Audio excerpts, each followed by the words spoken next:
Very good. अभी इन्होंने generalise formula बताया इन टर्म्स ऑफ ओवरटोन। तो इससे पहले अपन क्लोज्ड एंड ओपन पाइप के लिए हार्मोनिक के टर्म्स में भी देख लेते हैं। हमने देखा कि क्लोज्ड एंड ओपन पाइप के लिए जो भी यहाँ n है, ठीक है, उसका समथिंग मल्टीपल का F1 होना चाहिए। मतलब अगर यहाँ थर्ड हार्मोनिक है, तो यहाँ पे क्या आना चाहिए 3। अबे फिफ्थ हार्मोनिक है तो यहाँ क्या आना चाहिए, खत्म ना, ये रहने दो। जितनी हार्मोनिक उतना मल्टीपल ऑफ फ्रीक्वेंसी, राइट। ये हो गया generalise formula for n harmonics, right. हाँ, इसके लिए for closed end organ pipe. अरे ऐसे हमने सबके लिए जनरलाइज फॉर्मूला लिखे ना। अब अगर ये फॉर्मूला मैं लूं, ये वाला, तो ये ओवरटोन के लिए बराबर बैठ रहा है। जहां पे पहली ओवरटोन है वहां पे 3F1 होना चाहिए। अरे बराबर ना, ठीक है। तो ये फॉर nth ओवरटोन, यहां पे लिखना, या n क्या है, नंबर ऑफ हार्मोनिक्स, ठीक है। और यहां पे n क्या है, बोलो, नंबर ऑफ ओवरटोन, ठीक है। तो क्लोज्ड एंड ऑर्गन पाइप में जाओ, वहां पे नंबर ऑफ हार्मोनिक्स के लिए फॉर्मूला लिख दो, नंबर ऑफ ओवरटोन के लिए फॉर्मूला लिख दो, ठीक है। जगह नहीं है तो वहां पे ऊपर हेडिंग में जहां पे मार्जिन है वहां पे लिख देना, ठीक है। जनरलाइज फॉर्मूला हो गया हार्मोनिक्स के लिए भी, और बोलो, अरे बोलो, ओवरटोन के लिए। करो जल्दी।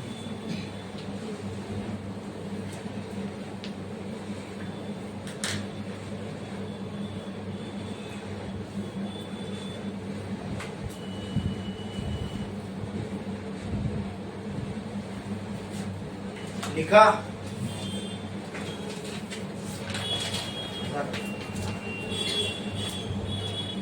लिखा आपने, हो गया लिखे। अच्छा, एंड करेक्शन समझे थे। क्लोज एंड के लिए कैसा दिखेगा, ओपन एंड के लिए कैसा दिखेगा। क्लोज एंड के लिए L+E आएगा और ओपन एंड के लिए L+2E आएगा, और Q आएगा, वो भी समझे। उसमें दोनों एंड ओपन होंगे तो दो साइड पे करेक्शन आएगा। क्लियर है। अभी एंड करेक्शन का मैथमेटिकल रिलेशन देखते हैं, ठीक है। एक लाइन थोड़ा स्टार्ट और लिखो, mathematical relation for and correction of closed end organ pipe. Mathematical relation for and correction for closed and organ pipe. Mathematical relation for and correction of closed and organ pipe. लिखा इतना, लिखे इतना, ठीक है। चलो बढ़ते हैं आगे। Let's consider, ऐसा लिखो जो मैं बोल रहा हूँ। Let's consider two pipe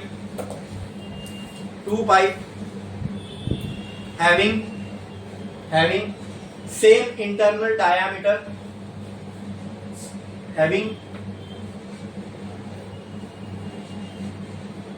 same internal diameter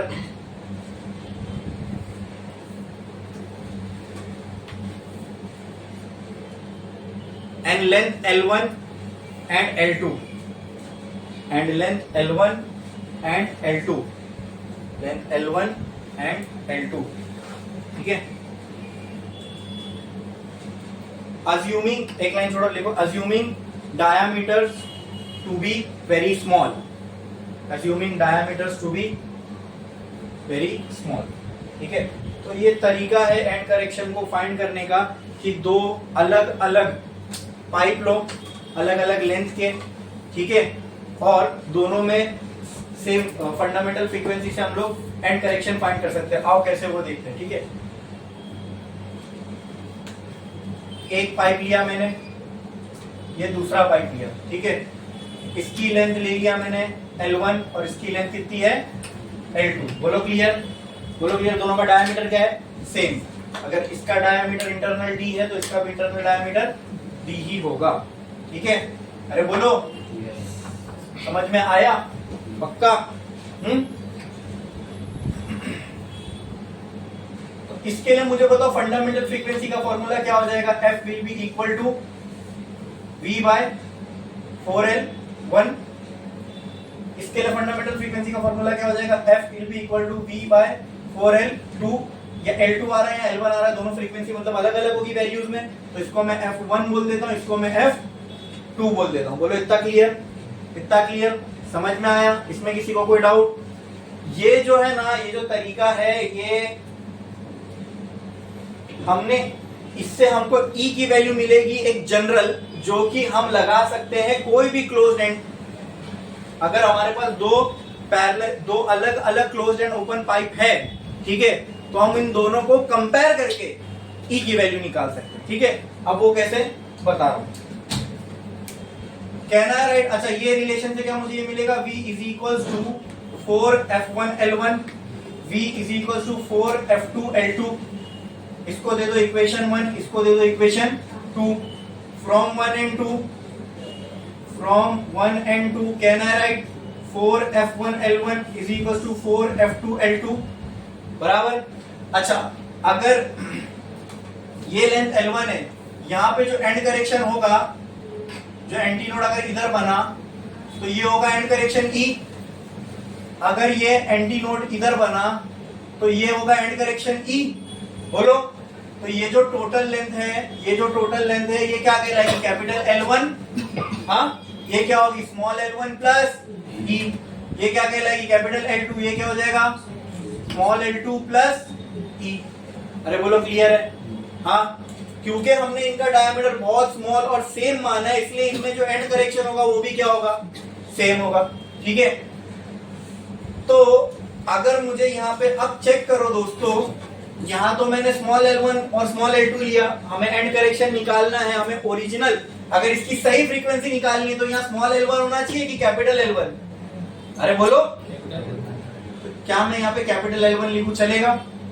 यहाँ पे कैपिटल L2 लिखूं, चलेगा? इससे हमको कौन सी वैल्यू आ रही है फ्रीक्वेंसी की, जो हमने आइडियली सोचे थे वो, कि जो रियलिटी में हो रहा है वो बराबर। समझ में आया? ठीक है। तो यहाँ पर भी मैं इसकी जगह पर क्या लिख सकता हूँ, कैपिटल L1, और यहाँ पर क्या लिख सकता हूँ, कैपिटल L2। यहाँ पर भी क्या लिख सकता हूँ, कैपिटल L1, और यहाँ पे भी क्या लिख सकता हूँ, कैपिटल 4 कैंसिल। मुझे बताओ कैपिटल L1 की वैल्यू क्या है, L1 plus E। Capital L2 की वैल्यू क्या है, L2 प्लस E। क्लियर है? इसमें किसी को कोई डाउट? समझ में आया इतना? तो क्या मैं यहाँ लिख सकता हूँ, F1 into L1 plus E plus F is equal to F2 into L2 plus E। इसको सॉल्व करोगे तो क्या ये आएगा, F1 L1 plus E F1, या फिर F1 इंटू E। हाँ, इसको सॉल्व करोगे तो F2 L2 plus F2 into E। क्या कुछ गलत किया? सिंपल मैथ्स कर रहे हैं। E वाले टर्म्स को एक साइड रखो, LL वाले टर्म्स को एक साइड, तो ये L2 है, इसको वहां फेंक दो, तो ये हो जाएगा F1 E minus F2 E। E वाला टर्म ये साइड ले लिया, ये क्या हो जाएगा, F2 L2 minus F1 L1। अरे बोलो क्लियर है? हाँ, दोनों में से E कॉमन ले सकता हूं, तो यहाँ क्या बचेगा, F1 minus F2 is equals to F2 L2 minus F1 L1। अरे बोलो क्लियर है? तो यहाँ से एंड करेक्शन का मुझे फॉर्मूला आ जाएगा, F2 L2 minus F1 L1 upon F1 minus F2। ठीक है? अच्छा, अगर मैं F2 को इधर नहीं लेता बल्कि F1E को वहां ले जाता तो क्या फॉर्मूला आ सकता था? अल्टी पल्टी हो जाएगा।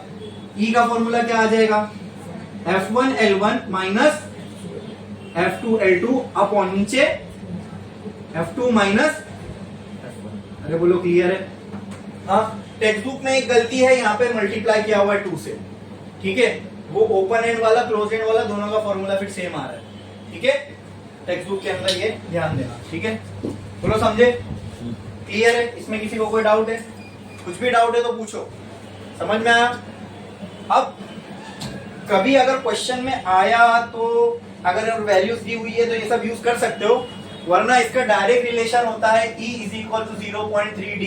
डायामीटर के टर्म्स में हम एंड करेक्शन को डिफाइन कर सकते हैं कि क्लोज्ड एंड के लिए एक स्टैंडर्ड वैल्यू है, ये मान के चलते हैं। रियलिटी में अगर कभी एंड करेक्शन निकालना हो तो जो भी पाइप का डायमीटर उसको डायरेक्ट 0.3 से मल्टीप्लाई कर दो, जो एंड करेक्शन है वो आ जाता है। ठीक है। अब ये कैसे आया, ये लोगों ने किए होंगे बहुत सारे एक्सपेरिमेंट, उससे एक जनरलाइज्ड रिलेशन बना के, इसको इंपेरिकल, ऐसे रिलेशन को इंपेरिकल रिलेशन बोलते हैं जो हमेशा ट्रू है, बहुत सारे एक्सपेरिमेंट वगैरह करके आता है। तो क्लोज एंड के लिए अगर आपको पाइप का इंटरनल डायमीटर मालूम है तो आप एंड करेक्शन डायरेक्ट निकाल सकते हो, ये सब फॉर्मूले की मगजमारी करने की जरूरत नहीं पड़ेगी। बोलो क्लियर है। जहाँ पे हमारे पास दो पाइप है ही नहीं, एक सिंगल पाइप है, तो वहां क्या करोगे, वहां पे तो एक फॉर्मूला चाहिए ना, तो सीधा डायमीटर के टर्म्स में, यदि पाइप का डायमीटर मालूम है तो आप उसका एंड करेक्शन निकाल सकते हो। ठीक है, जनरलाइज रिलेशन है। छापो क्लोज एंड के लिए ये, फिर इसके बाद ओपन एंड का भी देखेंगे। करो करो जल्दी।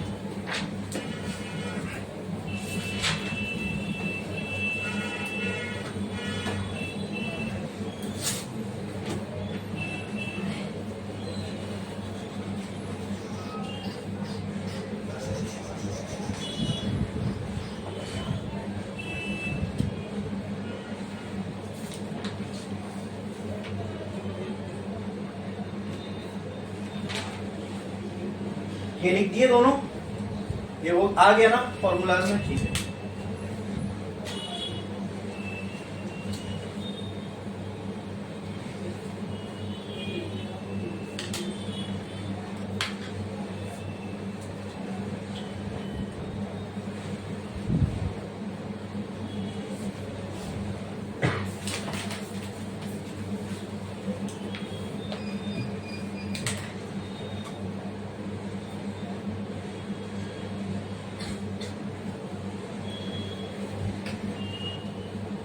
यहाँ पे मैं डायमीटर इधर बना देता हूँ, डायमीटर सेम, इसका डायमीटर डी, इसका डायमीटर डी।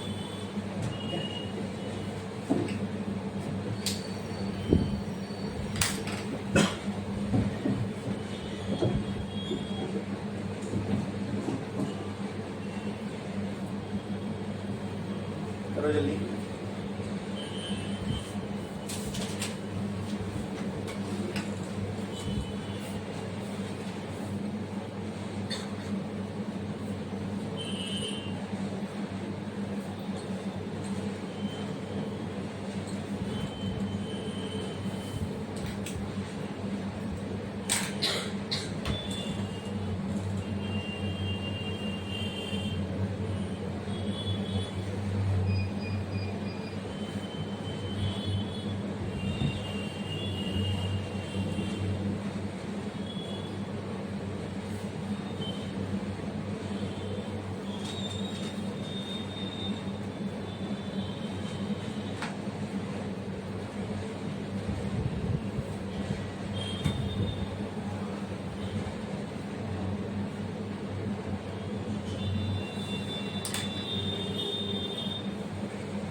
ठीक है, हो गया। वो स्टैंडर्ड फॉर्मूला भी लिख दो, काम आ सकता है, टेक्स्ट बुक में शायद है नहीं, ये वाला क्लोज एंड के लिए। अच्छा, इसका एंड करेक्शन कितना होता है, ओपन एंड का डबल दोनों साइड, तो ये कितना हो जाएगा बोलो, ओपन एंड के लिए 0.60। क्लियर।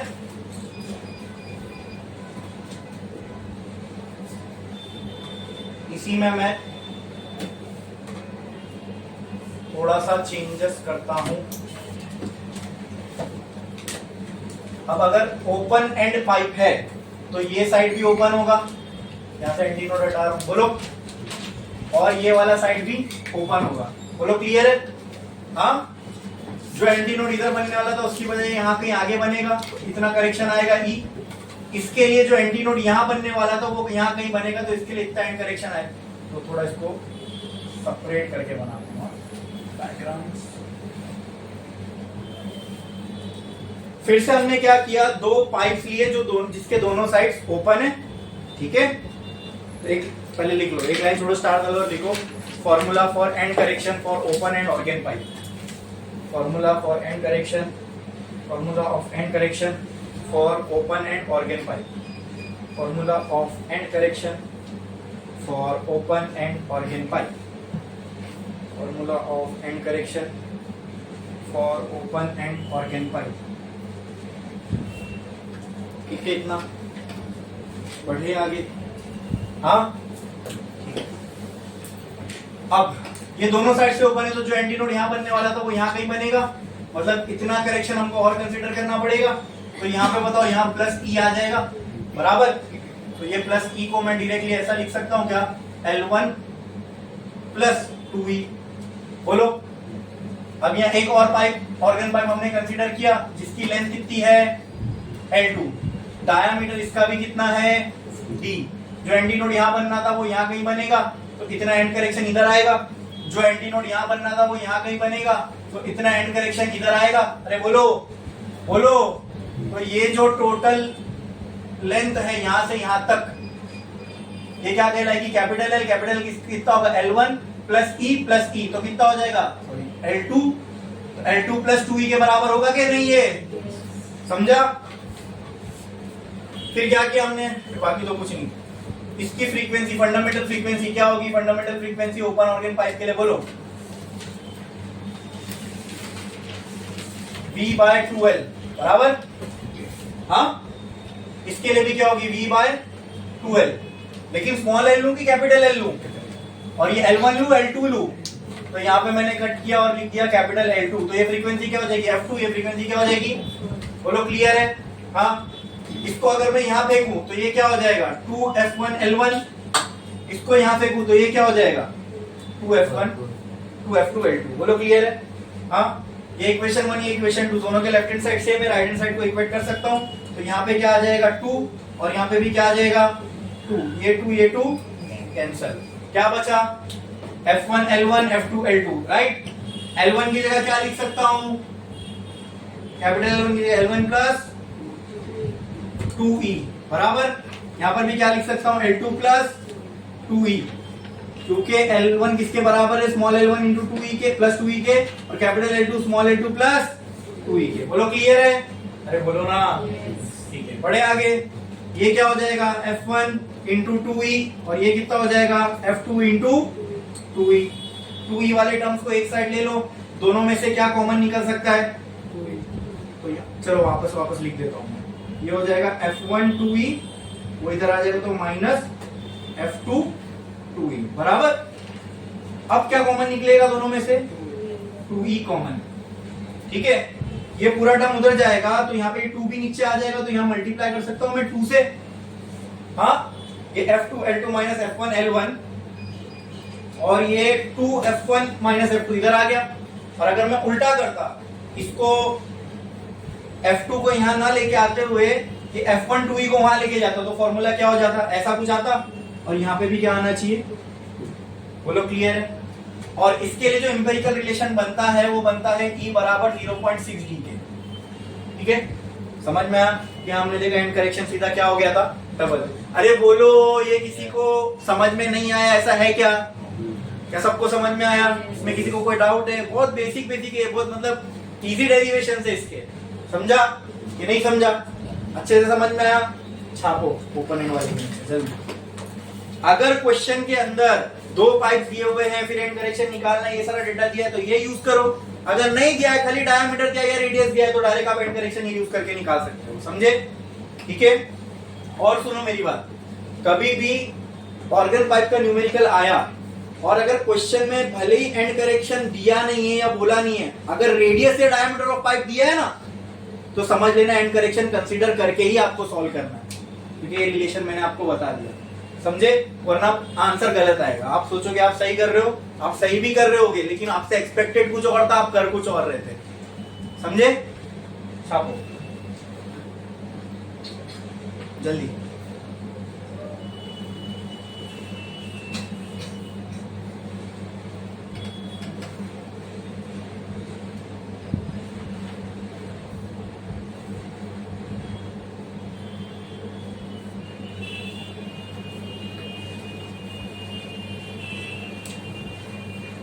लिखा आपने, करो जल्दी।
छाप लिए, छाप लिए, छाप लिए, हो गया।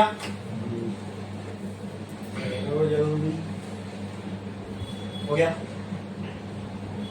ठीक है, जिनका हो गया एक लाइन छोड़ो, स्टार द लॉ लिखो, loss of vibrating string, loss of vibrating string, loss of vibrating string, loss of vibrating string, करो जल्दी, लिखा आपने loss of vibrating string.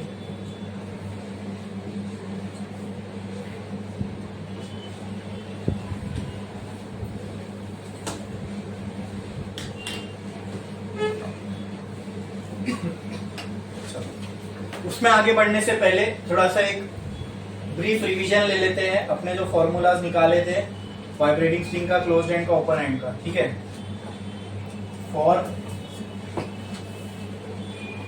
Vibrating string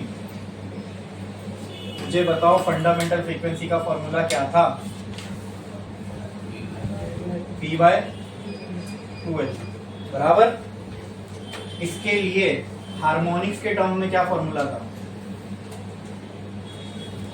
n harmonics अगर हो तो फॉर्मूला क्या था? Fn equal to n into F1, मतलब यही आ जाएगा, राइट। मतलब Fn can be written as n into V/2L, clear. और अगर इसकी ओवरटोन निकालना है, n ओवरटोन, तो उसका फॉर्मूला क्या था?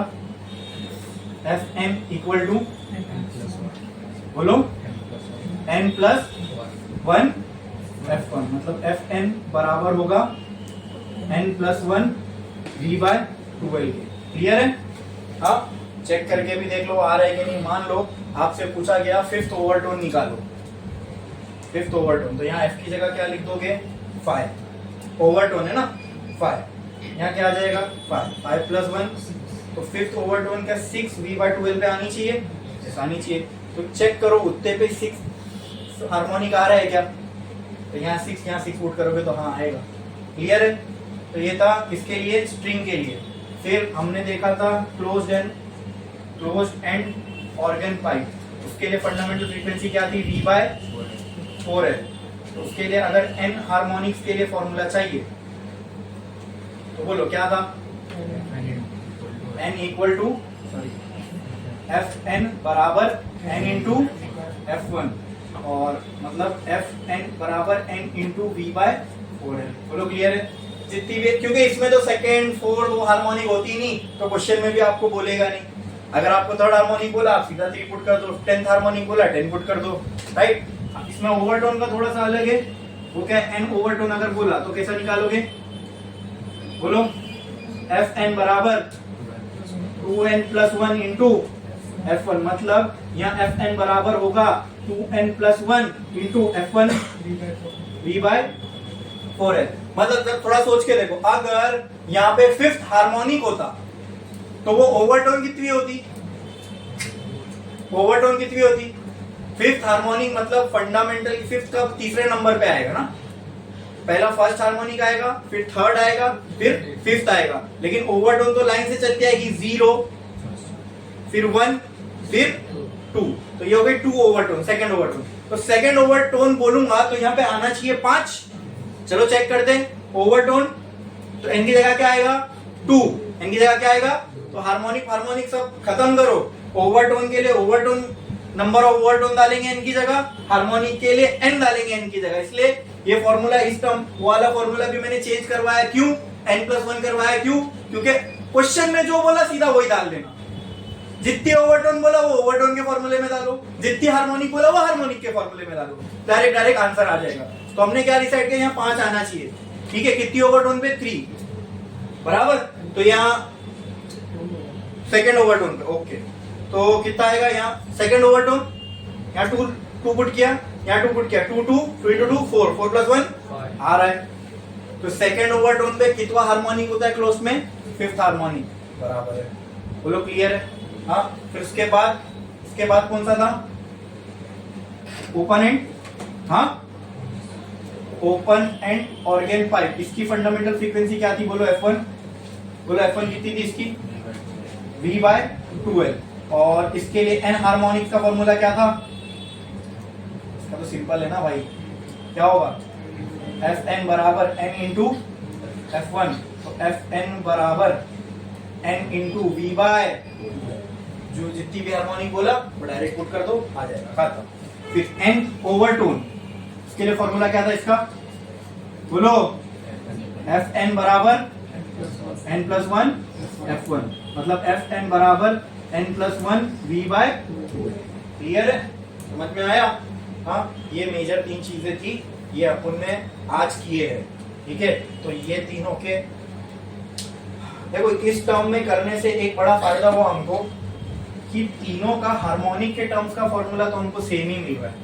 क्लियर है, अलग अलग फॉर्मूलाज याद रखने की जरूरत नहीं। दूसरा फायदा क्या हुआ, closed end open and organ pipe और स्ट्रिंग के लिए ओवरटोन का भी फॉर्मूला सेम, खाली क्लोज्ड एंड के लिए ओवरटोन का फॉर्मूला अलग है क्योंकि उसमें बीच बीच की एक हार्मोनिक गायब थी। ठीक है, बोलो क्लियर है, समझ में आया, अरे आया। तो ये कहानी थी जो भी आज हमने देखा रिगार्डिंग स्ट्रिंग, ये उसका समराइजेशन था। String, close and organ pipe, open and organ pipe, और ओपन और क्लोज में एक एक्स्ट्रा चीज हमने देखी एंड करेक्शन, और एंड करेक्शन का फॉर्मूला भी निकाले, और अगर डी के टर्म्स में एंड करेक्शन क्या होता है वो भी देख लिया। क्लियर है, क्लियर है। नेक्स्ट हमको क्या देखना है, लॉज ऑफ वाइब्रेटिंग स्ट्रिंग। ठीक है, वाइब्रेटिंग स्ट्रिंग की फंडामेंटल फ्रीक्वेंसी क्या आई थी, उसी से इसके लॉज डिफाइन होंगे। अरे वाइब्रेटिंग स्ट्रिंग की जो फंडामेंटल फ्रीक्वेंसी है उसी से हम इसके लॉ डिफाइन करेंगे, लॉज ऑफ वाइब्रेटिंग स्ट्रिंग। तो वाइब्रेटिंग स्ट्रिंग हमने देख चुके ना, हाँ, उसका मैथमेटिकल रिलेशन भी निकाल चुके। तो आप मुझे बताओ कि वाइब्रेटिंग स्ट्रिंग कुछ ऐसी थी, दो एंड पे फिक्स था, ये एक एंड और ये एक एंड, ठीक है, और इसकी फंडामेंटल फ्रीक्वेंसी कुछ ऐसी आई थी, ये टाइम पे क्या आई थी, एफ की वैल्यू बोलो V/2L। क्लियर है, क्लियर है, हाँ। अच्छा, अब इसकी जो फंडामेंटल फ्रीक्वेंसी यहाँ मैं 1 2 हार्मोनिक नहीं निकाला, ऐसे खाली मैं एफ लिख रहा हूँ, F is directly here fundamental frequency. तो इसको मैं ऐसा लिख सकता हूँ क्या, 1/2L इंटू V। कुछ गलत किया मैंने, हाँ। अब सिर्फ स्ट्रिंग के लिए ये फॉर्मूला आप V का ऑर्गन पाइप पे नहीं लगा सकते, ये सिर्फ स्ट्रिंग के लिए वैलिड है।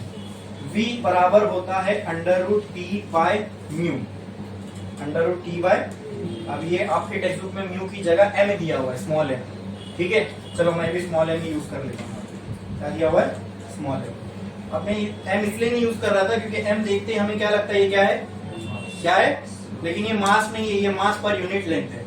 ये क्या है, और T होता है, जब भी स्ट्रिंग जैसी चीजें हम फिजिक्स में यूज करते हैं ना, तो उसके अंदर जो स्ट्रिंग की वजह से जो फोर्स आता है वी कॉल्ड एज टेंशन।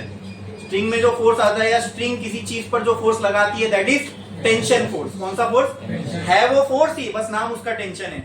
अर्थ जो फोर्स से हमको खींच रही है वो है फोर्स ही ना, मतलब हम उसको बोलते वेट है। ठीक है, जब रिलेटिव मोशन होता है दो चीजों के बीच में फोर्स आता है वो फोर्स ही, लेकिन उसका नाम हम फ्रिक्शन बोलते हैं। आई बात समझ में। तो भाई उसी तरह स्ट्रिंग जब किसी चीज के साथ हो तो स्ट्रिंग किसी भी ऑब्जेक्ट पे जो फोर्स लगाती है उसको हम कहते हैं टेंशन। तो यहाँ स्ट्रिंग ही तो है ना, तो स्ट्रिंग में जो फोर्स आ रहा होगा दैट इज टेंशन फोर्स। और ये जो है m, T क्या है, लिख देता हूं, टेंशन इन स्ट्रिंग, और m क्या है, मास पर यूनिट लेंथ। मतलब आप m को ऐसा भी बोल सकते हो, capital M by small m। अगर L लेंथ ऑफ स्ट्रिंग है, L लेंथ ऑफ स्ट्रिंग है, और कैपिटल M इसी स्ट्रिंग का मास है,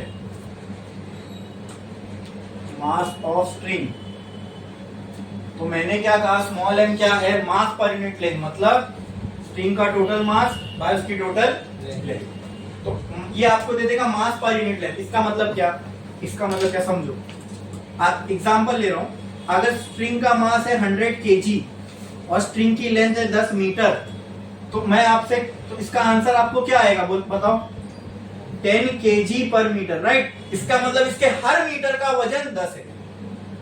मास पर यूनिट लेंथ का मतलब वही होता है ना, एक मीटर की लेंथ का यानी एक यूनिट लेंथ का वजन कितना होगा, सिंपल है। अगर 10 मीटर का वजन 100 है तो 1 मीटर का कितना होगा, 10 मीटर का वजन 10 किलो है तो 1 मीटर का वजन, तो ये हो गई एक, क्या हो गई ये, मास पर यूनिट लेंथ। समझ में आया, एक यूनिट लेंथ की जो मास है वो, यहाँ पे फॉर्मूले में जो ये m है वो क्या है, मास पर यूनिट लेंथ है, ना कि मास है। समझ में आया। यहाँ पे अगर मास की वैल्यू चेक करूं तो वो 100 है, लेकिन मास पर यूनिट लेंथ की वैल्यू 10 है। समझे। तो अगर यही फॉर्मूला में यहाँ पे ये v का फॉर्मूला अगर मैं यहाँ पुट करूं तो मुझे क्या ये आएगा, फंडामेंटल फ्रीक्वेंसी स्ट्रिंग की क्या मुझे ये आएगी 1/2L into under root T by M. बोलो हाँ बोलो। अब इससे हम 3 लॉ डिराइव कर सकते हैं। वो क्या, देखो, अगर टेंशन इन स्ट्रिंग कांस्टेंट है, ठीक है, m मास पर यूनिट लेंथ स्ट्रिंग का कांस्टेंट है, तो मैं क्या कह सकता हूं, ये तो है ही पहले से कांस्टेंट, क्या मैं कह सकता हूं, फ्रीक्वेंसी इनवर्सली प्रोपोर्शनल होगी लेंथ के। हाँ हाँ, लेकिन कंडीशन है कि टेंशन और मास per unit length of string क्या होना चाहिए, ये हो गया लॉ, फर्स्ट लॉ खत्म, लॉज ऑफ वाइब्रेटिंग स्ट्रिंग यही है। दूसरा, एक हर एक को वेरी करो, बाकी सबको कांस्टेंट रखो, हो गया दूसरा लॉ। अरे भाई 3 चीज तो दिख रही है इसमें, एल टी और एम, 3 लॉ बन गए, खत्म, कुछ भी नहीं है। समझ में आया। तो लॉज ऑफ वाइब्रेटिंग स्ट्रिंग लिखा आपने, उसके बाद यहां से यहां तक लिख लो पहले, यहां से यहां तक लिख लो पहले, ये यहां तक लिख लो, यहां तक लिख लो, करो जल्दी, करो जल्दी।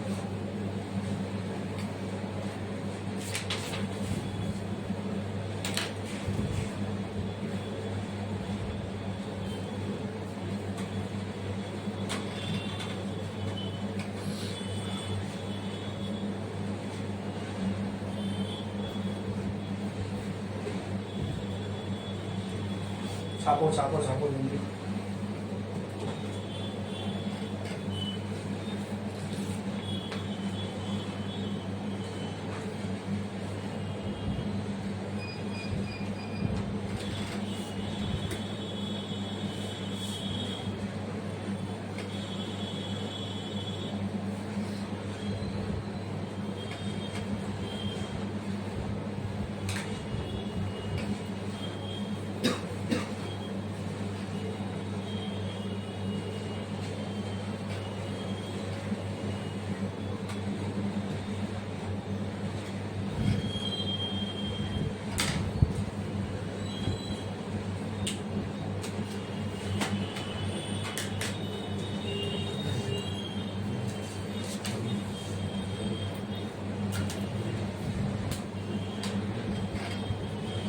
लिखा आपने, हो गया लिख के। अच्छा, ये लॉज ऑफ वाइब्रेटिंग स्ट्रिंग हम ऑन द फर्स्ट प्लेस कर क्यों रहे हैं,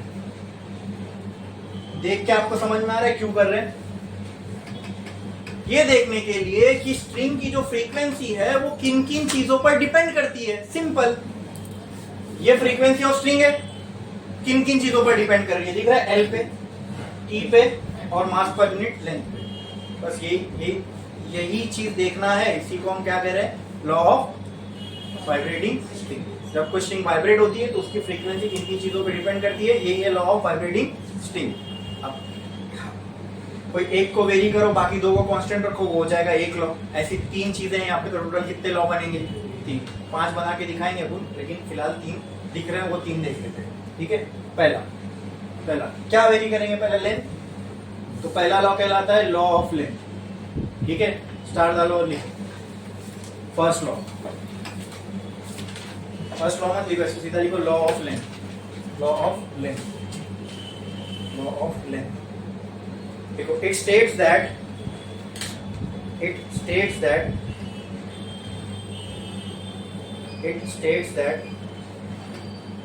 the fundamental frequency, क्या ये fundamental frequency है स्ट्रिंग की, हाँ, it states that the fundamental frequency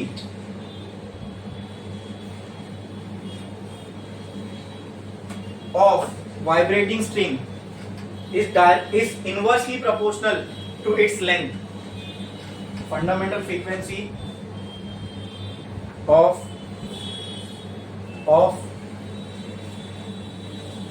fundamental frequency of vibrating string is inversely proportional to its length if tension in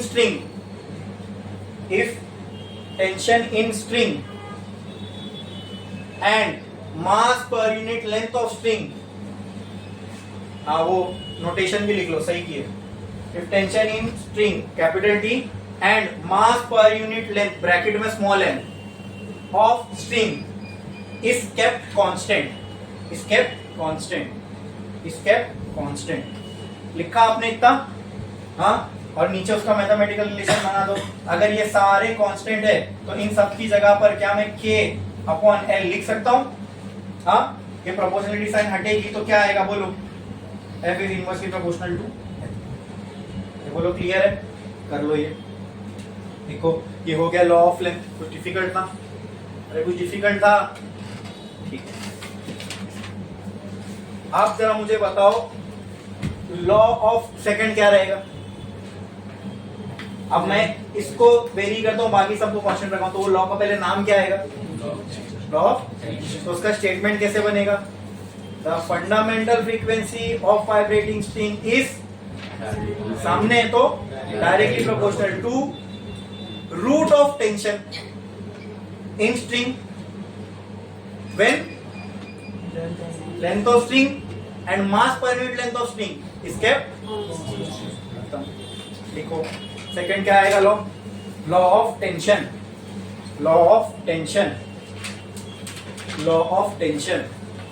उसका स्टेटमेंट बोल रहा हूं, लिखो.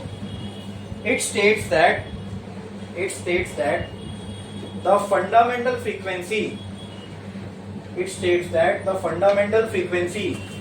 of vibrating string, it states that the fundamental frequency of vibrating string is directly proportional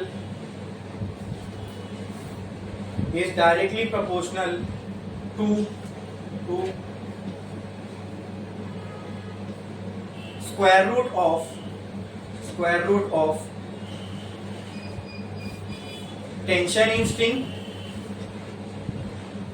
directly proportional to square root of tension in string when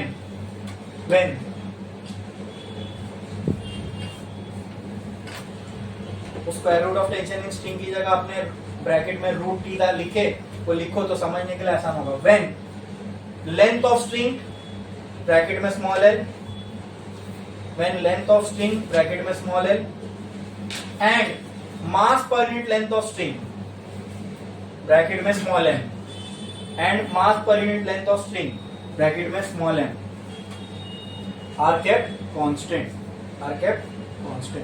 ये याद रखो, ये velocity का जो फॉर्मूला है T/m, ये ऑर्गन पाइप पे नहीं लगाना, ठीक है? ये सिर्फ किसके लिए वैलिड है? स्ट्रिंग के लिए. स्ट्रिंग जहां होती है वहीं टेंशन होगा, हवा में नहीं होता, ठीक है? क्लियर? अब इसको लिखना है तो कैसे लिखे?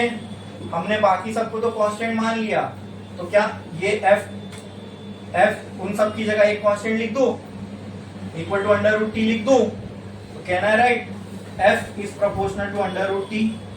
इसके नीचे उसका मैथमेटिकल रिलेशन लिख दो ऐसे. करो जल्दी.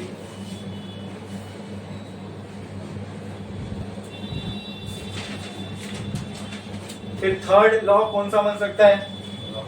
लॉ ऑफ मास मत बोलो, मास नहीं, law of mass per unit length. लिखो, एक लाइन छोड़ो, स्टार डालो, लिखो law of mass per unit length. Law of mass per unit length. फिर हम ये सारे लॉस को वेरीफाई भी करेंगे. Law of mass per unit length लिखा आपने? लिखा? क्या है इसका statement? It states that the fundamental frequency of vibrating string is, क्या होगी? Directly inversely proportional to what? Inversely proportional to what? Inversely proportional to, बोलो. इनवर्सली प्रोपोर्शनल फ्रीक्वेंसी के fundamental frequency of vibrating string is inversely proportional to square root of mass per unit length. देखो the fundamental frequency of vibrating string is inversely proportional to square root of mass per unit length. When क्या क्या constant रखना पड़ेगा? मास per unit length के बाजू में bracket डाल के ये लिखना under root small m। When tension in string capital T and length of string small l is kept constant. लिख लोगे ना? हाँ लिखो, फिर लिखो फटाफट।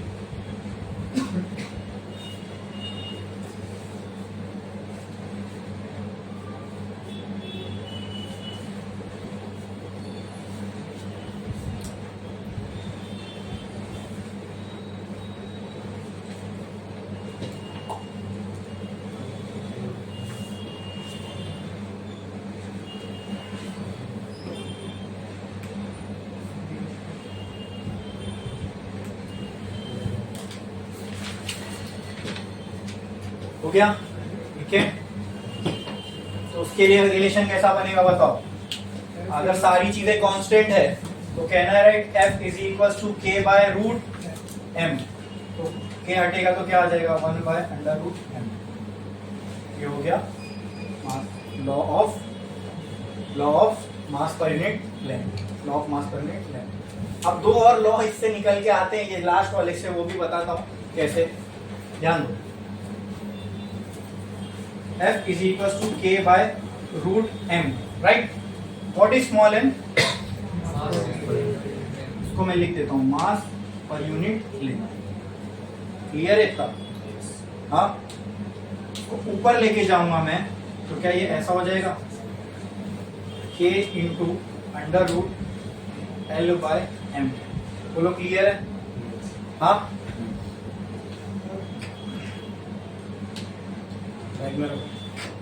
साइलेंट करो, बैग में रखो। क्लियर है? अब यहां से हम लोग एक दो और चीज कर सकते हैं। वो क्या? देखो, मास को, ये फॉर्मूला यार मालूम है आपको, डेंसिटी बराबर होती है मास बाय वॉल्यूम के, बचपन में पढ़े थे। तो मास बराबर किसके हो जाएगा? डेंसिटी इंटू वॉल्यूम के। बोलो क्लियर? तो क्या मैं यहाँ पे F बराबर K into under root L upon rho into V लिख सकता हूं? हाँ ठीक है।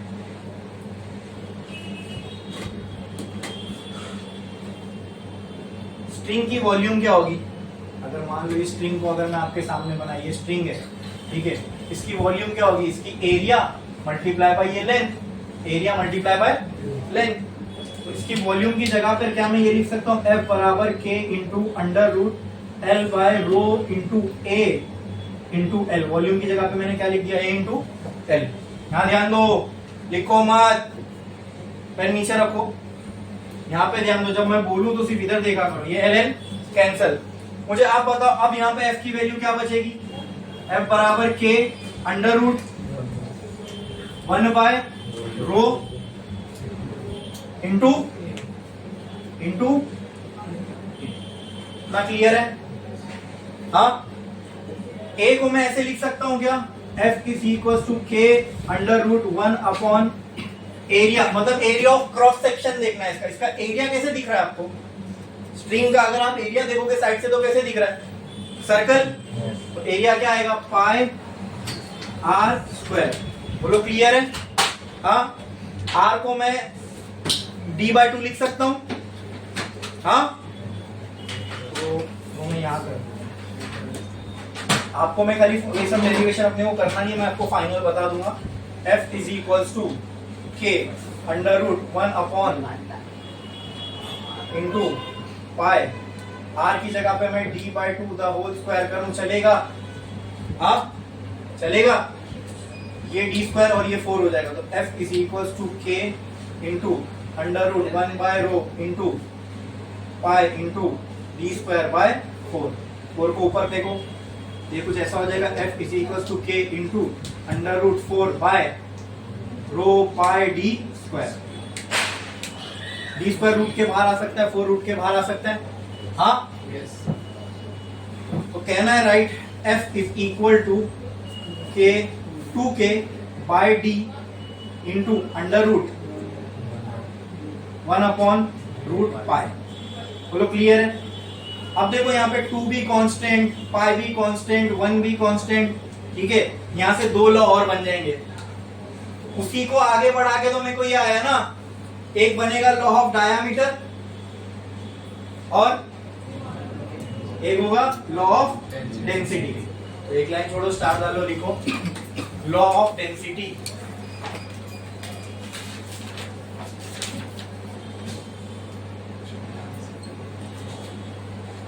तो उसको कट करो पहले, कट करो पहले, एक लाइन छोड़ो, स्टार डालो, लिखो note note note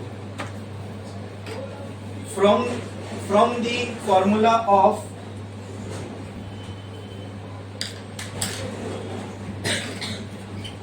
law of mass per unit length,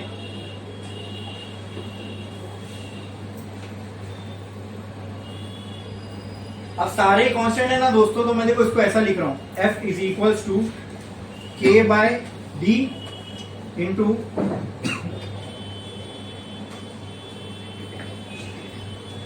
ठीक है।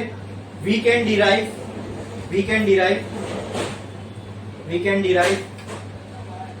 ये पूरा लिख दो, डायरेक्टली लिख दो, पूरा डेरिवेशन करने की जरूरत नहीं है, वो सब करना भी नहीं है, पूरा ये लिख दो F is equals to 2k by D into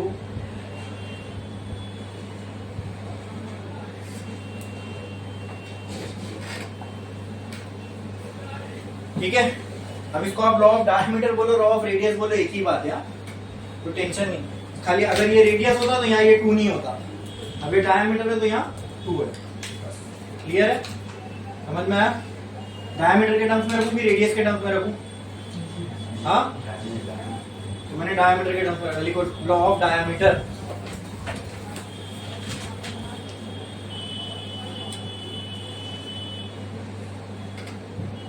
bracket में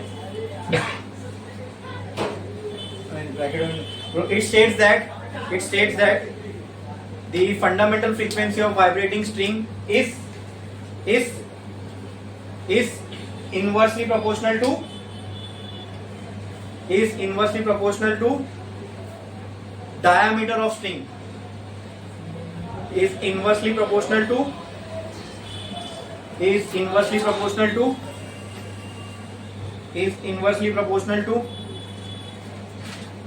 diameter of string, is inversely proportional to diameter of string when all other things are kept constant. Simple, when all other things are kept constant. तो दोस्तों ये कैसा बनेगा, देखो यहाँ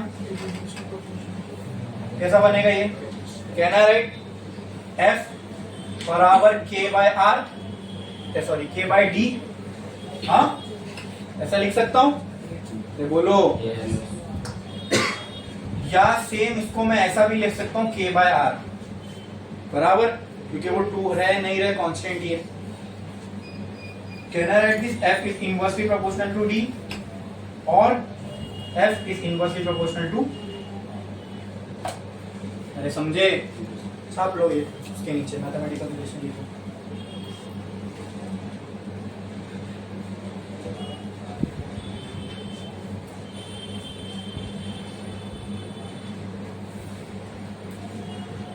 समझे ना, ये R से भी इनवर्सली प्रोपोर्शनल होगा, डायमीटर से भी। डायमीटर की जगह अगर मैं 2r लिख दूं तो वो 2 भी तो कांस्टेंट ही रहेगा ना, रहेगा तो R से इनवर्सली प्रोपोर्शनल।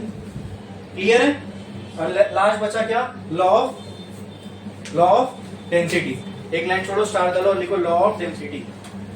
तो डेंसिटी क्या है, कैसी होगी वाइब्रेटिंग, फंडामेंटल फ्रीक्वेंसी से डेंसिटी कैसे प्रोपोर्शनल होगी, इनवर्सली। क्या डेंसिटी प्रोपोर्शनल होगी डेंसिटी का रूट, हाँ, तो लिखो लॉ ऑफ डेंसिटी, लिखो it states that the fundamental frequency of string, vibrating string, it states that It states that fundamental frequency of vibrating string. It states that fundamental frequency of vibrating string is inversely proportional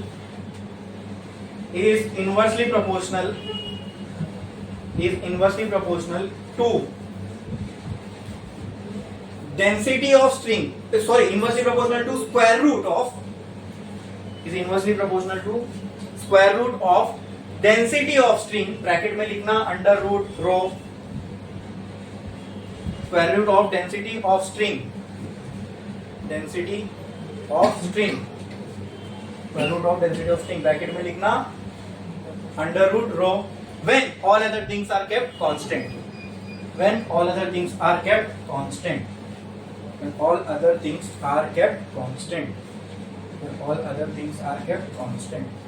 अब बताओ इसको कैसा लिखोगे? F बराबर पहले आपको ऐसा मिलेगा सम कांस्टेंट डिवाइड बाय रो, जब सारे कांस्टेंट हटा दोगे तो ये हो जाएगा इनवर्सली प्रोपोर्शनल टू रो। खत्म करो।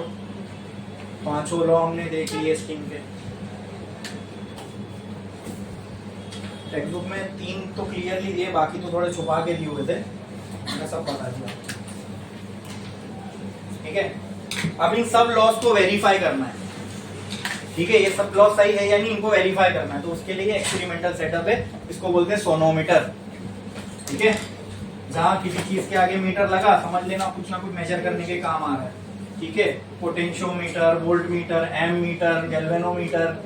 ठीक है, तो ये इसी एक है सोनोमीटर। ये क्या काम में आता है? To verify laws of string. ठीक है, एक एक करके सारे लॉस को वेरीफाई करेंगे। बाकी सबको तो करने की, बाकी लास्ट के 2 को करने की जरूरत नहीं है। 3 को कर, मास वाला कर दोगे तो ऑटोमेटिकली वो खुद ब खुद वेरीफाई हो जाएगा। मास पर यूनिट लेंथ का करोगे तो खुद ब खुद वो वेरीफाई हो जाएगा। क्लियर? ठीक है, क्योंकि वो लॉ मास वाले फॉर्मूले से, बाकी के लास्ट के जो 2 लॉ थे डायामीटर और डेंसिटी वाला, वो मास पर यूनिट लेंथ में से निकल के आया ना, तो मास पर यूनिट लेंथ वाला वेरीफाई ट्रू बैठेगा, मतलब वो दोनों वैसे ही ट्रू है। ठीक है, अब ये आपके सामने जो सेटअप है, ये है सोनोमीटर का सेटअप। ठीक है, ये जो इंस्ट्रूमेंट यहाँ पे आपके सामने रखा है, ये box, this is called as sonometer. अब इसमें क्या क्या है पहले वो समझ लो। ये अंदर से हॉलो है, ये जो बॉक्स दिख रहा है आपको अंदर से खाली है, हॉलो है। गिटार वगैरह देखियो अंदर से खाली होता है ताकि अंदर एयर मौजूद रहे। एयर के अंदर मॉलिक्यूल मौजूद रहेंगे, तो अगर हम ऊपर से कोई स्ट्रिंग को प्लग करेंगे तो स्ट्रिंग के वाइब्रेशन की वजह से एयर के मॉलिक्यूल इस बॉक्स के अंदर क्या होंगे? वाइब्रेट होंगे, और वो वाइब्रेशन की वजह से जो साउंड है वो एम्पलीफाई हो जाएगी। क्या हो जाएगी? एम्पलीफाई हो जाएगी। वही चीज गिटार में, वायलिन में, सितार में ये कॉन्सेप्ट को यूज किया जाता है। ठीक है, अंदर जो हॉलो रखने का जो पर्पस है वो यही होता है। ठीक है, कि अंदर जो है एयर के मॉलिक्यूल वाइब्रेट हो और जो हमने स्ट्रिंग में वाइब्रेशन क्रिएट किया उसको वो एम्पलीफाई कर सके। ठीक है, रेजोनेंस होता है। रेजोनेंस समझे ना क्या? जब नेचुरल फ्रीक्वेंसी, फोर्स, हम जो प्लग कर रहे हैं, हम फोर्स फ्रीक्वेंसी लगा रहे हैं। स्ट्रिंग की कुछ नेचुरल फ्रीक्वेंसी भी होगी, जब हमारी फोर्स फ्रीक्वेंसी उसकी नेचुरल फ्रीक्वेंसी से मैच हो जाएगी तो वो क्या करेगा? रेजोनेंस करेगा। बोलो क्लियर है? बड़े आगे। अच्छा, ये क्या है? Sound box. साउंड बॉक्स का पर्पस मैंने बताया आपको। ठीक है, इसके नाम में ये साउंड, यहाँ पे देखो होल्स है, तो अंदर क्या है? इसके एयर है, एयर के मॉलिक्यूल वाइब्रेट होंगे तो यहाँ से आपको कुछ आवाज सुनाई देगी। और ये बॉक्स कैसा है? हॉलो। क्या है? अब यहाँ पे 2 वेजेस रखे गए हैं, इसको ब्रिज भी बोलते हैं। यहाँ पे एक वेज है, यहाँ पे एक वेज है, इसे ट्रायंगल शेप का एक लंबा सा टुकड़ा है। क्लियर है? समझ में आया? हाँ, यहाँ रखा गया, यहाँ रखा गया बॉक्स के ऊपर कुछ डिस्टेंस दूर एक दूसरे से। दिखा? इसमें किसी को कोई डाउट है? हाँ, अब उसका एक पर्पस है। क्या है? ताकि स्ट्रिंग और बॉक्स के बीच में कुछ गैप हम मेंटेन कर सके। हाँ, जब हम स्ट्रिंग को प्लग करें तो अगर बॉक्स से डायरेक्ट कनेक्टेड रहेगी तो उसका ऑक्सीलेशन डैम्प हो जाएगा ना लगने के बाद। अगर हवा में रहेगी तो वाइब्रेट कर सकती है, तो उसका हवा में रखने के लिए हमने ये ब्रिज रखा। इसके ऊपर अब हम स्ट्रिंग लगा रहे हैं। स्ट्रिंग कैसे लगा रहे हैं? ये बॉक्स के एक साइड पे मैंने हुक बांधा, उस हुक पे एक साइड स्ट्रिंग का बांध दिया, ये ब्रिज के ऊपर से लेके गए। समझ में आ रहा है? हाँ, ये टेबल अगर ऐसा बॉक्स रखा हुआ है, बॉक्स के ऊपर दो यहाँ पे ऐसे ट्राइंगल रखे हुए, बॉक्स के एक साइड पे स्ट्रिंग बांधा, और ये जो दो ट्रायंगल रखे इनके ऊपर से स्ट्रिंग को लेके जाके यहाँ पे छोड़ दिया, तो यहाँ बॉक्स के ऊपर जितनी स्ट्रिंग होगी वो तो बॉक्स को टच नहीं होगी ना, हवा में होगी इन दोनों ट्रायंगल्स की वजह से। प्रिज्म टाइप जैसे कुछ ग्लास का मटेरियल यहाँ रखा हुआ है, बोलो क्लियर है। और ये फिक्स्ड नहीं है, इसको मैं ऐसे ऐसे यहाँ कर सकता हूँ, समझे समझे, ठीक है।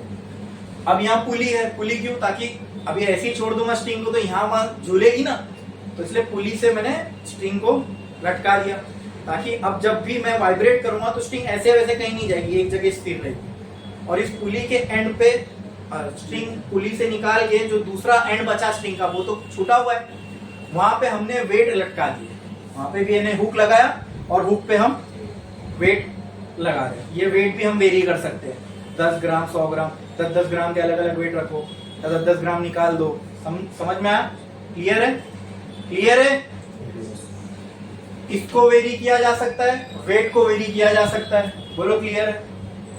फिर इसके अलावा हमने स्ट्रिंग के ऊपर है ना एक पेपर का टुकड़ा रखा है, इसका पता नहीं यहाँ पे क्यों नाम राइडर दिया गया, इसका नाम, इसको हम बोलते हैं राइडर, उसको आर से रिप्रेजेंट किया गया कि जब वाइब्रेशन, जब इसमें रेजोनेंस होगा तो इतना जोर से स्ट्रिंग वाइब्रेट करेगी कि वो पेपर उड़ के बाहर आ जाएगा, उड़ के बाहर मतलब उड़ के निकल जाएगा, वहां रहेगा नहीं। बोलो क्लियर है, अरे बोलो क्लियर है। अब हम जो स्ट्रिंग को प्लग करेंगे, वाइब्रेशन देंगे, वो यहाँ पे देंगे, यहाँ पे, ठीक है। तो देखो यहां से यहां तक की जो स्ट्रिंग होगी वो वाइब्रेट करेगी तो पूरी, लेकिन हम इतने पार्ट पे ध्यान देंगे। अब जब हम इतने ही पार्ट पे ध्यान दे रहे स्ट्रिंग के, तो इसी को ये हमारे लिए हो जाएगी स्ट्रिंग लेंथ। जैसे हमने यहाँ पे देखा था, ये दो फिक्स्ड एंड थे, उसके बीच में जो स्ट्रिंग थी उसकी स्ट्रिंग लेंथ थी, और स्ट्रिंग लेंथ पे फ्रीक्वेंसी डिपेंड कर रही थी क्या नहीं, हाँ। तो हमारे लिए ये एक्सपेरिमेंट में स्ट्रिंग लेंथ क्या है, उतनी लेंथ स्ट्रिंग की जो दो ब्रिजेस के बीच में है, वो हमारे लिए क्या है, स्ट्रिंग लेंथ। क्या है, स्ट्रिंग लेंथ। अब सुनो, वेरीफाई कैसे करेंगे, सुनते जाओ, ठीक है। पहला क्या है, लॉ ऑफ लेंथ। पहला क्या है, मैंने क्या किया, एग्जांपल, ये Q को या P और Q दोनों को यहाँ खसका दिया, मतलब मान लो P को मैंने इधर P डैश लिख रहा हूं और Q को मैंने इधर रखा, तो अब क्या कम हो जाएगी, बोलो, लेंथ, वाइब्रेटिंग लेंथ कम हो जाएगी। लेट से वो इस वक्त जो लेंथ है इसकी P डैश और Q डैश के बीच में जो लेंथ है, मैंने उसको नाम दे दिया L1। क्या नाम दे दिया, L1। इतना समझ में आया। ब्रिज मैंने क्लोज लाया, जो भी लेंथ थी L1 नाम दिया उसको, मैंने वाइब्रेट किया तो कुछ फ्रीक्वेंसी आई होगी, अरे बोलो। तो इस वक्त इसकी फ्रीक्वेंसी का फॉर्मूला, फंडामेंटल फ्रीक्वेंसी का फॉर्मूला क्या बन जाएगा, बोलो, V/2L1 बराबर। अब लेंथ मैंने चेंज किया तो फ्रीक्वेंसी भी चेंज होगी, इस फ्रीक्वेंसी को मैंने नाम दे दिया, हाँ, F1। क्या नाम दे दिया, अरे बोलो क्लियर है, बोलो क्लियर है। फिर मैंने क्या किया, यहां से मैं अब इनको थोड़ा और दूर लेके गया, जैसे अभी जहां रखी हुई है वहां लेके गया, तो क्या बढ़ जाएगी, तो मैंने PQ जो डिस्टेंस था वहां लेके गया, तो जो लेंथ हुई इसको मैंने नाम दे दिया। अब फंडामेंटल फ्रीक्वेंसी क्या हो जाएगी, बोलो, V/2L2, V/2L2 क्या हो जाएगी। लॉ क्या कहता है स्ट्रिंग का, बोलो, क्या कहता है, F inversely proportional to L, right.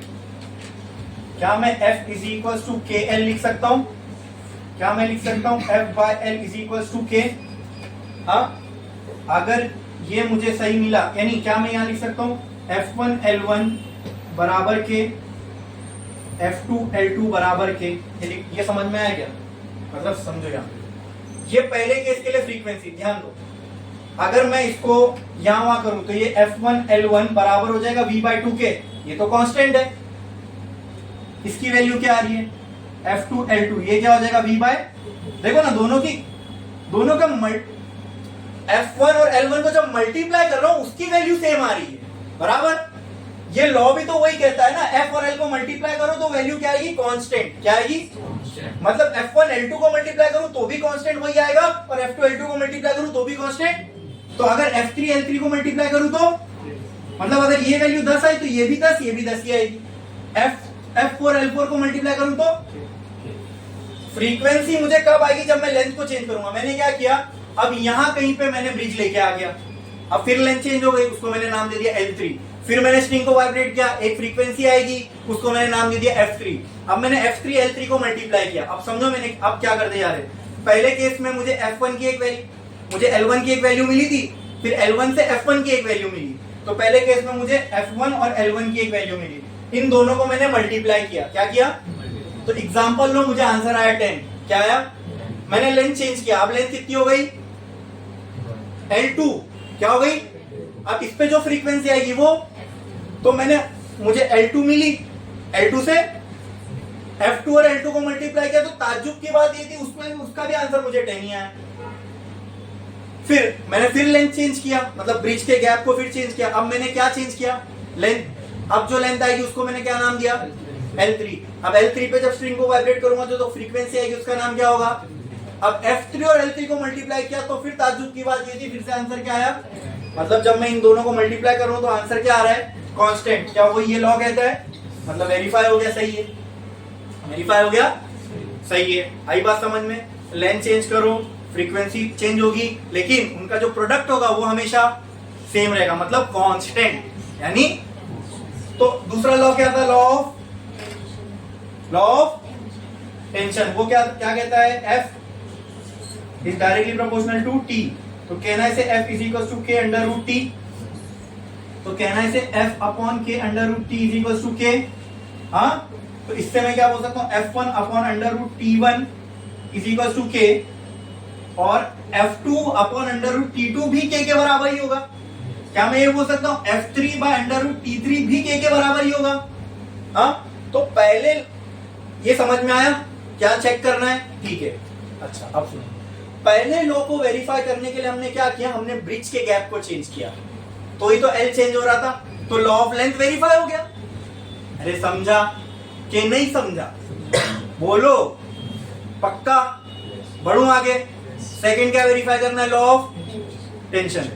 Tension कैसे वेरी करोगे, ये वेट हटा के देखो, स्ट्रिंग में जितना आप स्ट्रिंग को नीचे खींचोगे उतना स्ट्रिंग ऊपर अपने आप को बचाने के लिए ऊपर की तरफ एक टेंशन लगेगी। तो सिंपल, स्ट्रिंग में टेंशन एक फोर्स है, ठीक है, जो स्ट्रिंग में है वो कहां से आ रहा है, ये वेट की वजह से। दिख रहा है ये वेट, अगर फिलहाल शुरू में अगर ये वेट 10 न्यूटन है तो स्ट्रिंग में 10 न्यूटन का टेंशन होगा। ये वेट तो हमको पता है ना, हम ही तो लगा रहे, जैसे यहाँ लेंथ हम चेंज करें तो हमको लेंथ पता होगी। फिर मैंने क्या किया, वेट कम किया और वेट यहाँ 8 न्यूटन कर दिया, तो अब स्ट्रिंग में टेंशन कितना होगा, कितना होगा। तो क्या किसकी वैल्यू मुझे मालूम है, टेंशन की, किसकी, तो मैंने क्या किया, टेंशन की वैल्यू लिया, बाकी सब सेम, लेंथ सब सेम, ठीक है। लेंथ तब कुछ नहीं चेंज करना, क्योंकि लॉ को वेरीफाई करने के लिए बाकी सारी चीजें कांस्टेंट भी तो होनी चाहिए, याद है। हाँ, बाकी सब सेम। अभी क्या खाली चेंज कर रहा हूं, वेट के चेंज करने से क्या चेंज हो रहा है, टेंशन इन स्ट्रिंग। क्या चेंज हो रहा है, तो you should very the tension by keeping the other thing constant ना। तो हमने टेंशन को वेरी किया, कैसा वेरी करके, इस एक्सपेरिमेंट में क्या वेरी हो रहा है, कि जो लटका हुआ वेट है ये, ठीक है। तो 10 न्यूटन जब टेंशन हो, तो पहले मुझे T1 की वैल्यू मिली 10 न्यूटन, एग्जांपल लो, T1 की वैल्यू कितनी है, 10 न्यूटन। फिर मैंने स्ट्रिंग को वाइब्रेट किया, तो मुझे क्या आएगी, फ्रीक्वेंसी आएगी। जब मैंने इन दोनों को डिवाइड किया तो मान लो मुझे यहाँ वैल्यू आई 20, क्या आई 20, यानी 10 न्यूटन था आया टेंशन, उसका मैंने रूट लिया, उसका मैंने फिर जो फ्रीक्वेंसी आई उससे मैंने उस रूट को डिवाइड किया, तो मुझे आंसर आया, एग्जांपल दे रहा हूं, आंसर आया 20। फिर मैंने वो सेटअप में एक चेंज किया, वो क्या, अब 10 न्यूटन की बजाय मैंने यहाँ से 2 वेट कम किया, अब ये वेट हो गया 8 न्यूटन का। अब टेंशन मुझे पता है T2, ये क्या हो गया, अब टेंशन की वैल्यू चेंज, अब ये क्या हो गया T2।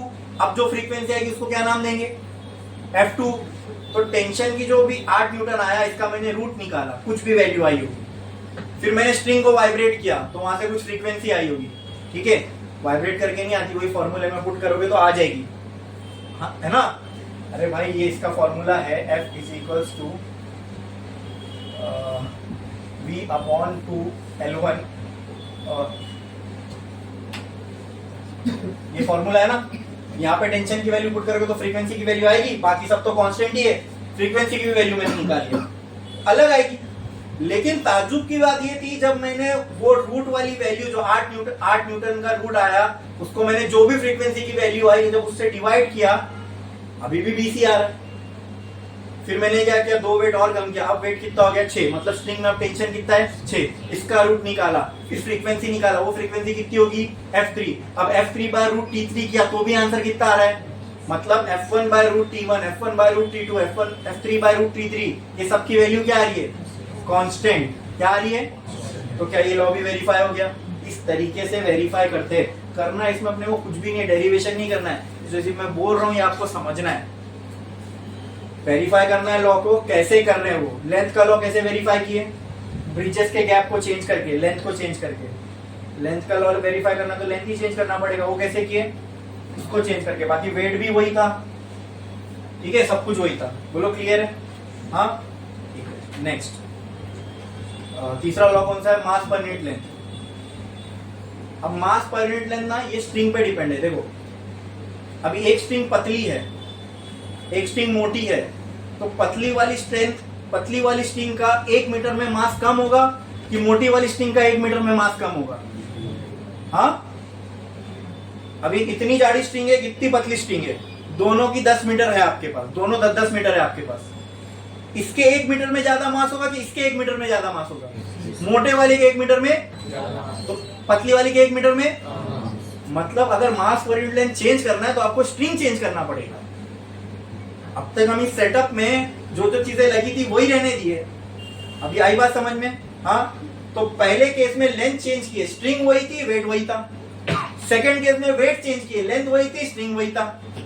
थर्ड केस में क्या करेंगे, पहले लॉ बताओ, लॉ क्या है, फ्रीक्वेंसी इनवर्सली प्रोपोर्शनल है मास पर यूनिट लेंथ के।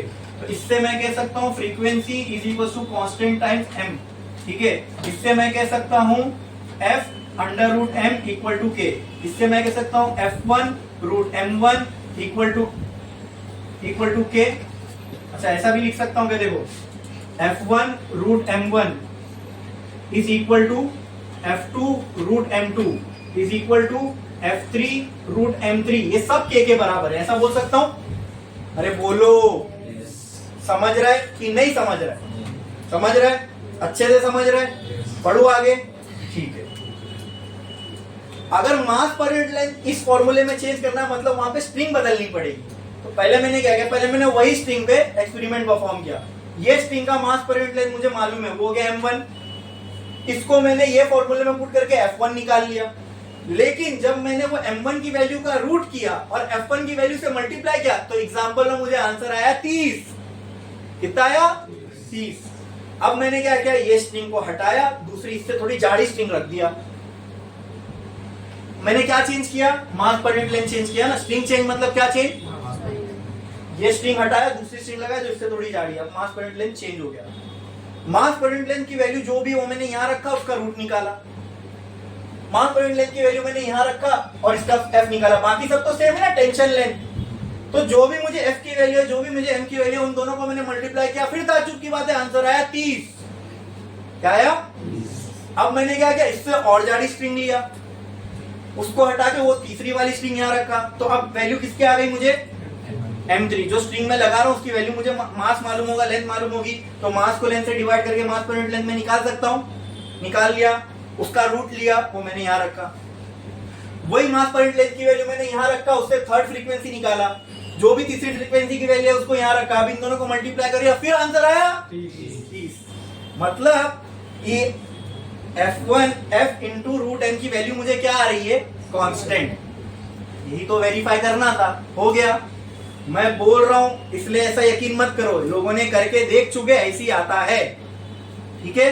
इसलिए हम इसको बुक में पढ़ रहे हैं, समझ में। अब लॉ ऑफ ये मास पर यूनिट लेंथ वेरीफाई हो गया, तो बाकी दो को वेरीफाई करने की जरूरत नहीं। डेंसिटी आर वो खुद ब खुद ट्रू बैठेगा अगर ये ट्रू है तो।